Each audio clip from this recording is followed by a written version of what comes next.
మన పిఠాపురం దగ్గరలో చోళుల కాలంలో కట్టించిన శివాలయం ఉంది, మీకు తెలుసా? ఈ గుడికి సృష్టికర్త భీమేశ్వరుడు. ఇది కోనేరు, ఇక్కడ స్నానాలు చేస్తారు. ఈ శివలింగం గుడికి కోనేరుకి మధ్యలో ఉంటుంది. నందీశ్వరుడి చెవిలో మన కోరికలు చెబితే నెరవేరుతాయనేది భక్తుల నమ్మకం.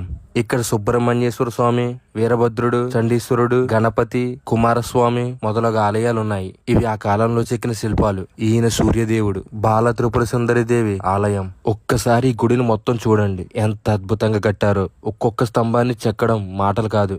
ఈ గుడి కట్టడానికి దాదాపుగా 30 సంవత్సరాలు పట్టింది. 2 అంతస్తులు గుడి కట్టారు. శివుడు 2వ అంతస్తులో ఉంటాడు. ఇక్కడ నందీశ్వరుడు సైడ్ కి చూస్తున్నాడు. అది ఎందుకు మీకు తెలుసా? తెలిస్తే కామెంట్ చేయండి. మరి అదిగో శివయ్య. ఫ్రెండ్స్ అందరం కలిసి శివయ్యను దర్శించుకున్నాం. 1100 సంవత్సరాల క్రితం కట్టించిన గుడిని చూడటం మన దృష్టం. అంటే దాదాపుగా 11 తరాలు. ఈ వీడియో మీ వాళ్ళందరికీ షేర్ చేయండి. గుడి గొప్పతనాన్ని మీ వాళ్ళందరికీ తెలిసేలా చేయండి.